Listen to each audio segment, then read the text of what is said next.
Ratapan 3 ayat 22 sampai 26 di dalam terjemahan baru yang kedua. Tak berkesudahan kasih setia Tuhan. Tak habis-habisnya rahmatnya. Selalu baru tiap pagi. Besar kesetiaanmu. Tuhanlah bagianku, kata jiwaku. Oleh sebab itu aku berharap kepadanya. Tuhan itu baik bagi orang yang berharap kepadanya, bagi jiwa yang mencari Dia. Baiklah menanti dengan diam pertolongan Tuhan. Saya membaca satu artikel yang menarik gitu ya, berkenaan dengan kesehatan. Dan saya sangat bersyukur sekali bukan karena artikel itu, tapi saya sangat bersyukur sekali kepada Tuhan. Karena Tuhan adalah pencipta yang sempurna. Sekali lagi, saya bersyukur kepada Tuhan karena Tuhan itu adalah pencipta yang sempurna. Artikel itu menuliskan, saudara, bagaimana sesungguhnya tubuh kita, sekali lagi tubuh kita memiliki kemampuan untuk menyembuhkan dirinya sendiri. Jadi judulnya adalah memang tubuh kita memiliki kemampuan untuk menyembuhkan diri kita sendiri. Saudara, di dalam artikel itu dikatakan demikian. Mengapa ada orang-orang yang tidak mudah tertular batuk dan pilek. Sementara yang lainnya cepat sekali, sebentar batuk, sebentar pilek. Baru selesai sehari, besok batuk lagi, pilek lagi. Tapi ada orang-orang yang kebal, menter istilah bahasa Jawanya, kuat saudara. Mengapa ada penderita kanker yang sudah stadium berat ternyata berhasil sembuh? Saudara, inilah sebuah fenomena yang terjadi yang terus dicari jawabannya oleh para ahli. Maka saudara-saudara, para ahli ilmuwan ini meneliti sedemikian rupa dan mengatakan ternyata tubuh manusia itu punya kemampuan untuk menyembuhkan dirinya sendiri. Dan para ahli ilmuwan kesehatan ini mengungkapkan rahasianya. Kenapa tubuh bisa menyembuhkan dirinya sendiri? Itu disebut dengan salutogenesis. Dari bahasa yang mengatakan saudara aslinya itu adalah salus itu sehat, genesis itu adalah asal mula. Salutogenesis ini saudara-saudara dalam penelitiannya selalu fokus kepada kesehatan manusia. Jadi bukan meneliti penyakitnya. Meneliti tentang kesehatan manusia. Nah, contohnya kemampuan yang menyembuhkan yang dimiliki oleh tubuh manusia itu dibuktikan misalnya ya saudara.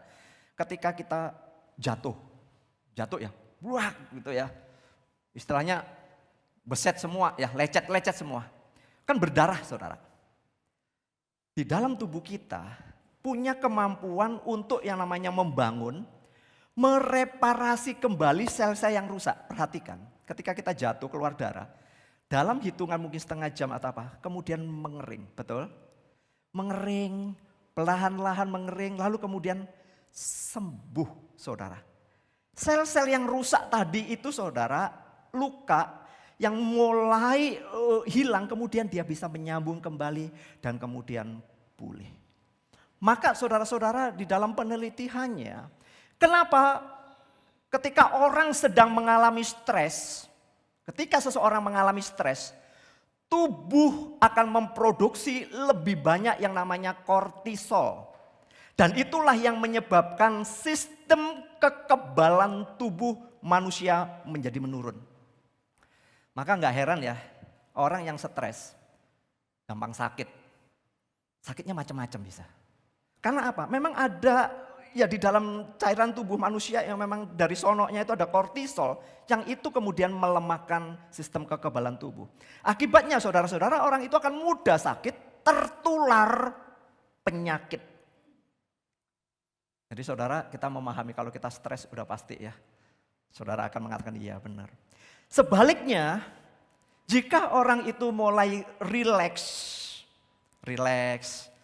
mencoba ya santai lah, bukan santai males ya, ini maksudnya rileks. Dalam menghadapi masalah dia tetap rileks. Maka yang terjadi, neurotransmitter dari otak ternyata bisa menstimulasi sistem kekebalan tubuh. Aneh saudara ya. Jadi kemudian ada neurotransmitter yang memang dari otak kemudian memberikan satu kekebalan tubuh. Bagaimana otak dan organ tubuh yang lainnya kemudian bekerja bersama-sama untuk yang namanya menjaga kesehatan tubuh. Hebatnya, saya mengatakan, oh amazing God. Tuhan itu luar biasa ya. Stres, daya tahan tubuh kita lemah. Tapi begitu kita santai, relax, ada sebuah sesuatu yang namanya saudara membuat kita jadi senang, bahagia. Tubuh membentuk lebih banyak yang namanya hormon serotonin dan endorfin. Itulah yang membuat orang jadi kebal terhadap macam-macam penyakit. Maka saudara-saudara, kalau saya mau menggambarkan ini di dalam tubuh kita, yang saya mengatakan Tuhan amazing menciptakan saya dan saudara. Penyembuhan itu saudara dari dalam diri kita. Pemulihan itu terjadi dari dalam diri kita. Regenerasi kulit yang rusak terjadi dari dalam diri kita. Semuanya Tuhan sudah atur sedemikian rupa. Maka sangat tepat ketika firman Tuhan melalui hambanya Rasul Paulus mengatakan, kita ini adalah tubuh Kristus. Kita ini adalah orang-orang yang percaya, yang dipanggil keluar dari kegelapan, masuk kepada terangnya yang ajaib. Kita ini adalah orang-orang yang menerima anugerah dari Kristus, adalah bagian kecil dalam anggota tubuh Kristus. Gambaran orang-orang percaya sebagai tubuh Kristus sudah kita bahas di dalam beberapa minggu yang lalu selama 1 bulan. Artinya setiap saya dan saudara apapun latar belakang kita adalah istimewa, penting, unik di dalam tubuh Kristus. Setiap saya dan saudara adalah memiliki tugas, peran, tanggung jawab sesuai dengan karunia-karunia rohani. Sesuai dengan talenta-talenta yang Tuhan berikan kepada kita. Sebagai bagian di dalam tubuh Kristus, masing-masing anggota adalah saling untuk mensupport, saling untuk mendukung, saling untuk menumbuhkan. Tidak ada bagian tubuh di dalam tubuh kita yang ingin merusak atau merugikan anggota tubuh kita yang lainnya. Sekali lagi saudara, di dalam tubuh kita sendiri tidak ada satu bagian tubuh yang kemudian merusak semuanya. Tuhan udah menciptakan sedemikian rupa, maka gambaran gereja Tuhan, satu orang percaya dengan orang percaya lainnya seharusnya adalah saling mensupport, saling mendukung, saling menumbuhkan. Sesama anggota tubuh Kristus dapat saling menopang untuk saling menyatakan kasih bersama-sama. Tujuannya satu, menjadi serupa dengan Kristus. Siapapun kita, apapun latar belakang kita. Pertanyaan selanjutnya adalah bagaimana bentuk kasih yang diwujudkan secara nyata di dalam tubuh Kristus. Kita berbeda-beda, peran kita berbeda-beda. Tapi bagaimana kita mewujudkan kasih satu dengan yang lainnya? Saudara, seperti di dalam pengantar tadi saya mengatakan bulan ini dicanangkan sebagai bulan saluran kasih yang harus didasarkan kepada kasih Kristus. Kasih itu bukan sekedar wacana dan pengetahuan yang indah untuk dibicarakan, melainkan sebuah tindakan konkret. Sebuah tindakan nyata yang bisa dirasakan. Ini menunjukkan sebuah kesatuan daripada gereja anggota tubuh Kristus. Kasih yang nyata itu akan memberikan impact, memberikan sebuah dampak yang menumbuhkan iman sesama anggota. Tapi juga bersama-sama saudara seiman adalah memuliakan Kristus. Dan alasan yang paling mendasar di dalam kita melakukan kasih adalah karena Tuhan terlebih dahulu mengasihi kita. Kristus mengasihi kita ketika kita masih berdosa. Kristus menebus dosa-dosa kita dan mengangkat kita menjadi anak-anaknya berdasarkan anugerah. Menjadikan kita begitu berharga di mata Tuhan. Itu semua adalah kasih karunia Tuhan. Disinilah saudara harus benar-benar kembali introspeksi diri. Harus tahu diri, sadar diri di dalam mengidentifikasi siapa kita di hadapan Tuhan. Saya, saudara adalah orang-orang berdosa. Saya, saudara adalah orang-orang yang hanya menerima kasih karunia, anugerah. Saya dan saudara diberikan kemampuan untuk beriman kepada Yesus Kristus. Pada saat kita memahami ini saudara, maka kita akan mengerti panggilan kita, saya dan saudara di dalam tubuh Kristus, di dalam gereja Tuhan, adalah untuk mengerjakan tujuan Allah. Apa tujuan Allah? Adalah menjadi berkat bagi orang lain. Perjanjian lama, ketika umat Israel dipilih, tujuannya bukan kemudian menjadi eksklusif, tidak. Israel dipilih supaya menjadi berkat bagi bangsa-bangsa yang lain yang tidak mengenal Allah. Perjanjian baru juga bagaimana Yesus tidak datang kepada hanya domba milik kepunyaannya. Tapi Yesus kemudian juga memerintahkan muridnya untuk pergi ke semua bangsa. Semua orang berharga di mata Tuhan. Untuk itulah Tuhan memberikan kasih karunia untuk kita memberitakan Injil. Saudara-saudaraku, Tuhan sesungguhnya ketika kita berpikir, apa yang bisa saya lakukan? Mari kita melihat saudara. Tuhan menciptakan kita adalah karena ada tujuan. Tuhan sudah tinggal bersama-sama dengan kita, datang ke dalam dunia. Dan saat ini Tuhan tinggal di dalam hidup kita melalui Roh Kudus yang dimateraikan di dalam diri kita. Tuhan tidak pernah membiarkan kita sendiri, tapi Tuhan juga memperlengkapi kita untuk sepenuhnya dengan memberikan kemampuan untuk mengerjakan tujuannya. Jadi saudara, saya dan saudara sebenarnya sudah dikasih oleh Tuhan untuk mengerjakan apa yang memang Tuhan sedang percayakan. Dan Tuhan tidak membiarkan kita sendiri bagaimana memulainya. Tapi Tuhan udah kasih kemampuan. Tuhan udah kasih toolsnya. Tuhan udah kasih semuanya. Kita tinggal mengerjakan, masalahnya kita mau taat atau tidak. Tuhan ingin saudara bekerja melalui kita. Kalau dipikir siapa sih kita? Saudara, kita nggak ada apa-apanya, kita orang berdosa. Tapi Tuhan ingin bekerja melalui kita, memakai kita untuk menjadi saluran berkat bagi sekitar kita. Saudara, bukankah Tuhan sudah memberkati kita dengan hal-hal yang baru di dalam kehidupan kita? Firman Tuhan mengatakan, tak berkesudahan kasih setia Tuhan. Tak habis-habisnya rahmatnya, selalu baru tiap pagi, besar kesetiaanmu. Saya suka sekali ketika merenungkan selalu baru tiap pagi, artinya Tuhan selalu memberikan hal-hal yang baru di dalam kehidupan kita setiap pagi. Kita suka bukan dengan barang-barang yang baru, betul ya? Kita udah punya tas, tapi kalau punya tas yang baru lebih enak bukan? Kita punya baju banyak, tapi kalau kita beli baju baru dan kita pakai, seneng kan? Seneng. Tapi satu yang gak boleh, jangan cari pasangan baru. Itu dosa. Saudara, saya mau mengatakan, menunjukkan kepada kita bahwa rahmat Tuhan itu selalu baru setiap pagi. Kesetiaan Tuhan itu tidak perlu diragukan lagi. Bagaimana Tuhan melingkupi kita dengan kasih setia. Bagaimana kasih setia Tuhan itu yang penuh rahmat itu nyata di dalam keseharian kita. Inilah yang disebut dengan providensia Allah. Pemeliharaan Allah terhadap umat yang dipilih dan dipanggilnya.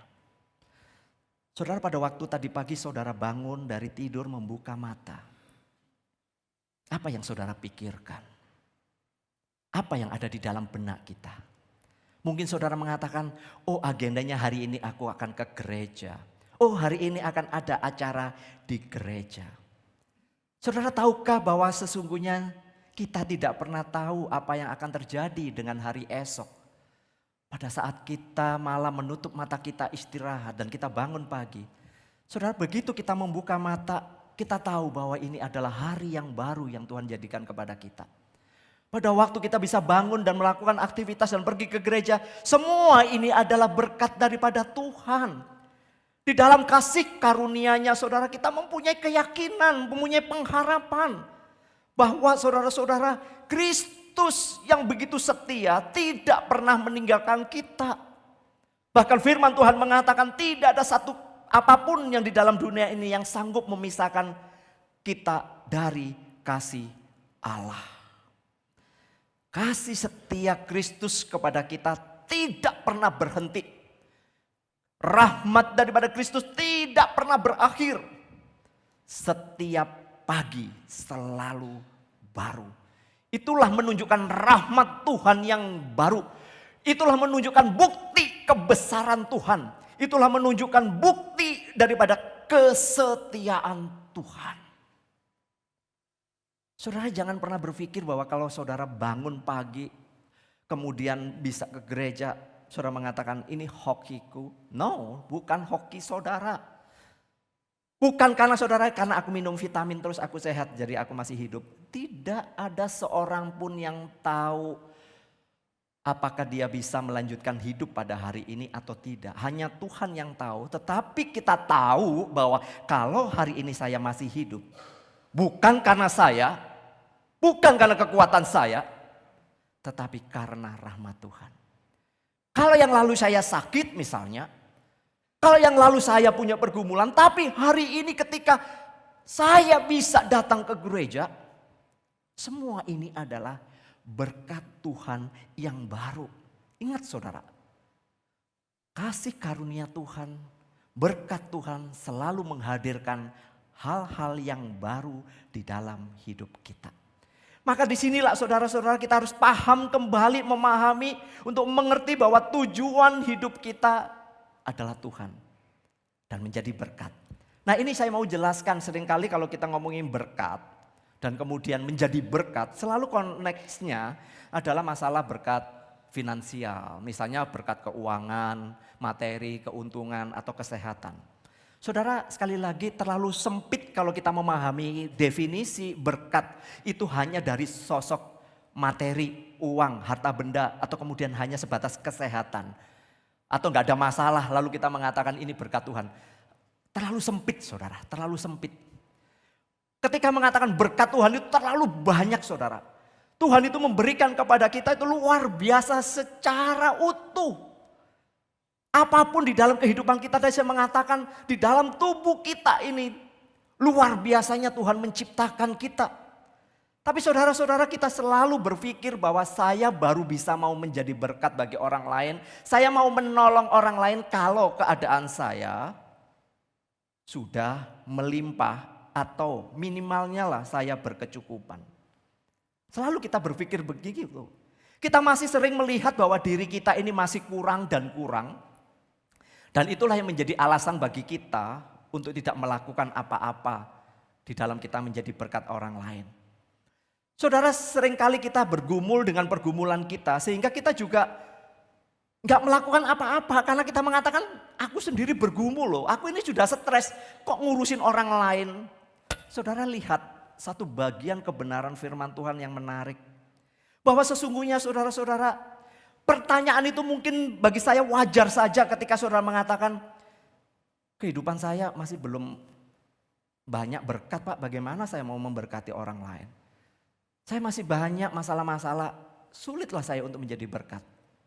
Justru disinilah saudara-saudara, kita akan melihat firman Tuhan ini di dalam konteks yang tepatnya kayak apa. Inilah yang menjadi alasan dari umat Tuhan di zaman Yeremia yang tadi kita baca ratapan 3. Umat Tuhan, suku Yehuda pada waktu itu, orang-orang Israel pada waktu itu sulit untuk menjadi berkat karena mereka sedang terjebak dengan kondisi mereka yang sedang terpuruk. Kitab ratapan ini saudara ditulis pada waktu mereka berada di pembuangan Babel. Pada waktu dituliskan kitab ratapan ini yang hanya 5 pasal ini semua rintihan kepada Tuhan.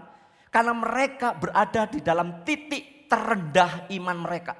Sekali lagi mereka berada di dalam titik terendah kerohanian mereka.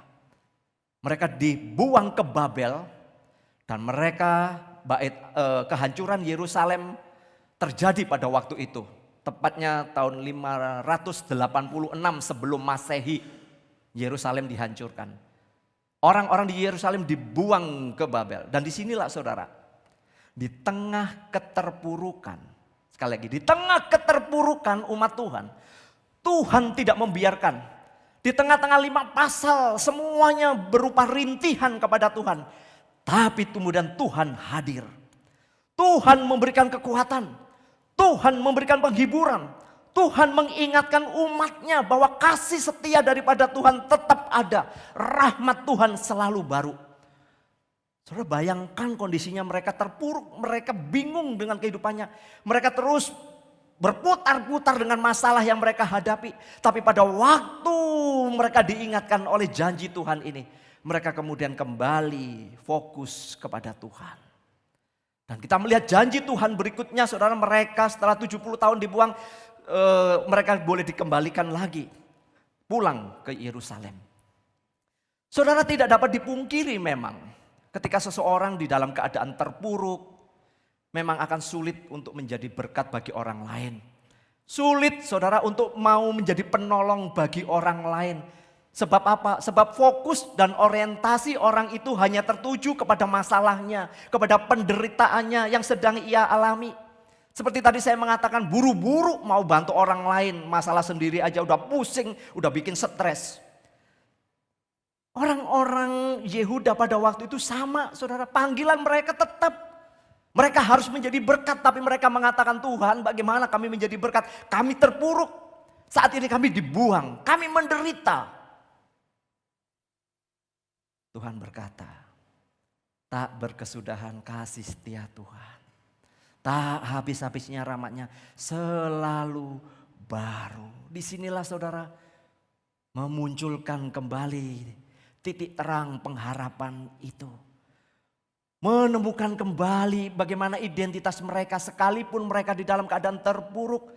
Mereka tidak boleh terkungkung dengan masalah itu, tapi harus melompat keluar, melihat kembali jauh ke depan tentang tujuan Tuhan. Saudara, saya boleh mengatakan saat-saat seperti ini kita harus kembali kepada teladan salib Kristus. Jikalau umat Tuhan selalu mengeluh dan mengeluh, mungkin kita hidup di zaman ini juga banyak mengeluh dan mengeluh.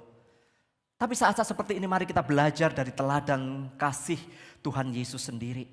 Bagaimana Yesus sesungguhnya bergumul berat di dalam mengemban tugas misi dari Bapaknya. Yaitu untuk menanggung dosa-dosa saya.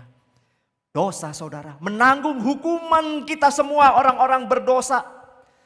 Saudara melihat jerit daripada kesakitan dan penderitaan yang Yesus alami. Yang Yesus hadapi pada waktu itu. Tapi Yesus tetap fokus kepada misi daripada Bapaknya. Dia tetap fokus untuk mengerjakan kehendak daripada Bapaknya. Bahkan Kristus tetap kemudian menjadi berkat bagi orang-orang yang menganiaya dia. Meludahi dia, meledek dia, melecehkan dia. Yesus tetap menunjukkan kasih-Nya. Di tengah-tengah penderitaan dan kesakitan, Yesus berkata, "Ya Bapa, ampunilah mereka, sebab mereka tidak tahu apa yang mereka perbuat." Saudara, bagaimana mungkin seorang yang dalam keadaan penderitaan, tetapi saudara di dalam diri Yesus, dia tahu dirinya memang menderita dan kesakitan. Tapi dia melihat bahwa orang-orang ini adalah orang berdosa yang patut juga untuk diampuni berdasarkan kasih karunia Tuhan. Apakah selesai sampai di situ teladan daripada kasih Kristus? Tidak, saudara. Dalam kesempatan itu, di atas kesakitan, di atas salib yang penuh dengan kesakitan itu, Yesus melihat ibu yang dikasihinya. Ibu yang mengasihi dirinya. Dan dia juga melihat murid yang dikasihinya. Dan murid itu juga mengasihi Yesus. Dan Yesus berkata, "Ibu, ini anakmu." Menitipkan ibu yang disayangi kepada murid yang dikasihi. Saudara, di tengah-tengah penderitaan, di tengah-tengah dia harus meregang nyawa, Yesus masih, saudara, melayani orang lain. Memberkati orang lain. Memikirkan orang lain. Sekalipun dirinya, saudara, kesakitan. Dirinya, saudara, sedang bergumul dengan kematian. Tapi mulut Yesus tidak pernah mengutuk. Mulut Yesus tidak pernah memaki-maki. Bahkan Yesus mengatakan, ampuni mereka. Ampuni mereka. Mereka nggak tahu apa yang mereka perbuat. Saudara, ketika melihat teladan salib Kristus, kita akan sulit, bukan? Saya dan saudara butuh belas kasihan Tuhan. Saya dan saudara butuh pertolongan Tuhan. Supaya saudara kita tidak terkungkung dengan masalah itu. Sekalipun saudara selama masih hidup, masalah akan tetap ada. Pergumulan tetap ada. Tetapi ketika melihat firman Tuhan, selalu baru tiap pagi. Ada kesetiaan Tuhan, ada rahmat Tuhan. Itulah yang menghiburkan kita untuk kita kemudian keluar dari permasalahan itu. Sekalipun itu belum selesai, tetapi ada tujuan Allah yang hendak dikerjakan. Jadi berkat bagi orang lain. Sebab apa saudara? Di balik penderitaan itu selalu ada makna. Di balik kesusahan yang kita alami, di balik pergumulan yang terjadi, itu selalu ada tujuan baik yang hendak Tuhan ajarkan kepada kita. Inilah yang menghiburkan dan menguatkan kita bahwa rencana Tuhan bagi kita adalah sesungguhnya penuh dengan kasih sayang. Rencana Tuhan di dalam kehidupan kita adalah selalu mendatangkan damai sejahtera dan limpahan kesetiaannya itu selalu ada. Maka saudara, sekalipun kita menghafal ayat kasih setia Tuhan, rahmat Tuhan selalu baru tiap pagi. Kalau kita hanya menghafal tetapi tidak melihat siapa Tuhan yang kita percaya. Tidak bisa melihat kasih Kristus di dalam penderitaan di atas kayu salib. Maka kita tidak akan pernah benar-benar mengerti apa arti selalu baru besar kesetiaan Tuhan. Nggak akan pernah. Karena kita adalah manusia berdosa yang masih cenderung untuk memikirkan kehidupan diri kita sendiri. Sesungguhnya saudara, setiap pergumulan, setiap masalah adalah sebuah pembelajaran bagi kita. Pergumulan-pergumulan itu Tuhan sedang memberikan banyak pelajaran-pelajaran kehidupan kepada kita. Untuk menjadi pribadi-pribadi seperti yang Tuhan kehendaki. Supaya menjadi pribadi-pribadi yang kemudian mengerjakan apa tujuan daripada Allah. Bahwa setiap pelajaran seringkali itu datangnya berlahan-lahan. Yang menjadikan kita itu dapat memahami dan mengerti untuk apa kita ada di dalam dunia ini. Untuk apa kita hidup ini. Paling tidak saudara kita paham sedikit ada agendanya Tuhan yang harus kita kerjakan. Saudara, tatkala fajar pagi di setiap hari itu kita lihat. Di sanalah kita memahami sebuah simbol terang Tuhan yang masuk menerobos ke dalam kegelapan pergumulan. Sekali lagi ketika saudara dalam pergumulan-pergumulan yang berat, ketika saudara membuka mata di pagi hari, melihat sinar matahari, itulah hari yang baru, kasih yang baru, kesetiaan Tuhan yang kemudian menerangi ruwetnya pergumulan yang kita hadapi. Setiap pagi itu menunjukkan rahmat Tuhan yang baru. Yang menjadikan kita saudara-saudara memulai sebuah langkah yang baru. Di mana kesuraman mulai berangsur-angsur lenyap. Digantikan dengan terang Allah yang memberi pengharapan yang pasti. Teman-teman mungkin ada yang sudah pernah operasi mata ya, katarak. Pada waktu sebelum dioperasi katanya kabur gitu ya. Saudara-saudara setelah menjalani operasi, wow ternyata terang begitu ya saudara ya. Karena saya belum mengalaminya ya saudara. Tapi saya memperhatikan orang-orang bagaimana hasil operasi mata. Mereka mengatakan wow sekarang lebih jelas Pak, lebih terang. Inilah yang saya maksudkan ketika rahmat Tuhan yang selalu baru tiap pagi itu. Saudara berangsur-angsur menyingkapkan kegelapan pergumulan yang sedang kita hadapi. Pelan tapi pasti Kemurahan dan rahmat Tuhan itu terus datang kepada kita melalui banyak manifestasi, melalui banyak cara. Tuhan tidak hanya bisa mengerjakan satu cara, terlalu banyak cara Tuhan untuk menolong kita, menguatkan kita, menghibur kita, memberkati kita dengan caranya Tuhan. Itu cara Tuhan bekerja. Itulah yang mengajarkan kita bahwa rahmatnya itu selalu baru. Kemurahan Tuhan itu gak ada batasnya. Rahmatnya benar-benar baru. Dan saudara, di dalam perjalanan hidup kita, yang saya mengatakan kita seringkali mengalami pasang surut. Di dalam menghadapi perjalanan keluarga kita, pekerjaan kita, relasi kita. Hidup ini adalah pasang surut. Tetapi saudara, kasih setia Tuhan tak pernah berkesudahan. Kesetiaan Tuhan tetap ada, gak pernah pasang surut.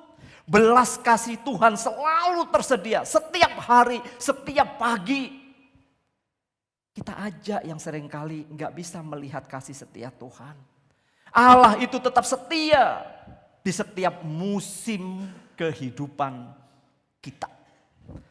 Allah tetap setia apapun kondisi kita. Memahami inilah saudara akan menjadi dasar bagi kita untuk memuji, memuliakan Tuhan. Menolong kita bagaimana Kristus yang sudah menyatakan kasih Allah kepada diri kita. Kita pun melihat Kristus yang tinggal dalam hati kita untuk berani menyatakan itu kepada orang lain.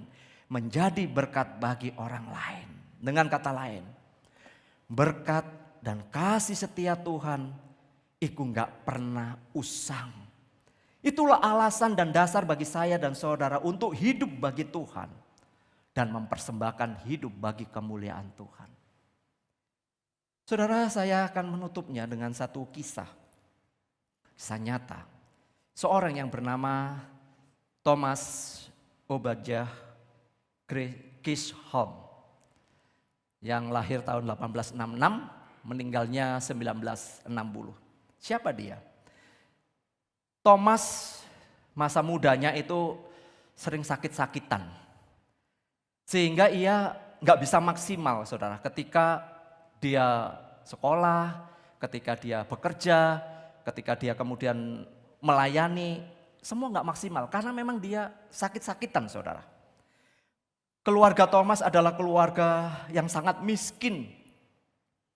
Dan ia gak mampu untuk mendapatkan pendidikan yang layak. Jadi dia nggak mampu saudara untuk sekolah yang tinggi. Dia bersekolah di sebuah desa yang kecil di SD gitu ya. Tapi dia nggak pernah lulus dari SD saudara. Nggak pernah lulus. Karena memang dia miskin nggak bisa membiayai sekolah. Tapi Thomas adalah pemuda yang cerdas. Pinter. Sehingga pada umur 16 saudara Thomas diangkat menjadi guru di mana dia sekolah. Dia nggak lulus karena nggak punya biaya, tapi dia pinter, tapi dia ngajar. Umur 16 jadi guru saudara. Tapi bakat yang luar biasa adalah bagaimana dia sebagai anak Tuhan, orang yang percaya kepada Tuhan. Dia itu punya kemampuan yang luar biasa saudara. Yaitu bagaimana merenungkan firman Tuhan, lalu kemudian dia menuliskan hasil renungannya itu menjadi puisi.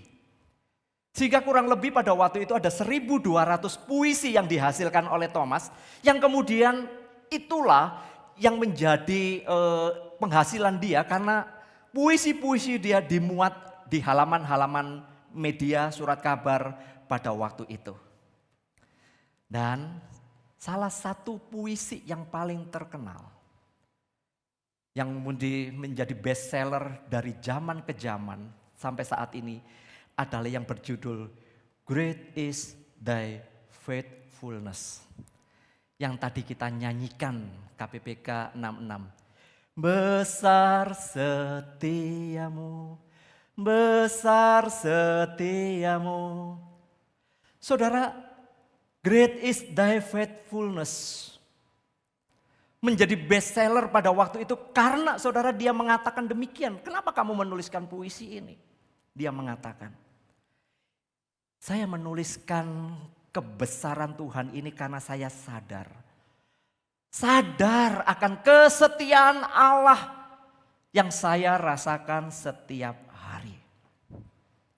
Meskipun Thomas, saudara, tidak memiliki kekayaan dunia. Thomas ternyata merasakan berkat yang sangat melimpah dari Yesus Kristus yang dia percayai. Lalu kemudian dia menuliskan alasan yang paling tepat kenapa menuliskan lagu Great is Thy Faithfulness. Dia menuliskan demikian, saudara. Dari waktu ke waktu penghasilanku tidaklah besar karena gangguan kesehatan yang kualami dari tahun-tahun awal sampai sekarang. Namun aku tidak boleh gagal di dalam mencatat kesetiaan yang tak pernah gagal dari Allah yang menggenapi janjinya. Dan bahwa dia yaitu Allah Kristus telah menunjukkan kepadaku banyak keindahan pemeliharaannya yang olehnya aku dipenuhi rasa syukur yang menakjubkan. Inilah yang menjadi latar belakang lagu KPPK 66 tadi. Besar setiamu, great is thy faithfulness. Saudara, meskipun sejak muda Thomas ini sering sakit-sakitan, orang Jawa bilang bengek gitu. Namun yang ajaib adalah anugerah Tuhan memberinya hidup sampai 94 tahun. Mission impossible bukan? Sakit-sakitan harusnya sudah meninggal duluan, betul. Apalagi zaman itu. Tetapi Tuhan kasih umur sampai 94 tahun. Sekalipun fisiknya lemah, imannya tidak pernah lemah. Justru semakin bertumbuh dan menjadi kuat karena melihat kebaikan dan kasih setia Kristus yang selalu baru di dalam hidupnya. Sekalipun penghasilannya sangat sedikit, namun ia banyak memberi, yaitu dengan hidup yang dipersembahkan kepada Kristus. Kristus yang mengubah hidupnya untuk menjadi berkat bagi orang lain. Di tengah keterbatasannya, Kristus yang mengubah hidupnya untuk menjadi berkat bagi orang lain. Bagaimana dengan saya dan saudara? Yang saya yakini saudara memiliki banyak kelebihan, banyak kepandaian, banyak talenta. Saudara, orang-orang hebat. Apakah kita semua sudah menjadi berkat bagi orang lain? Sudahkah kita mempersembahkan hidup kita yang pertama-tama ini kepada Tuhan, lalu berikutnya bisa melayani, menjadi berkat bagi orang lain? Monggo untuk saudara boleh renungkan bagian ini. Tuhan memberkati. Kita responi dengan satu pujian.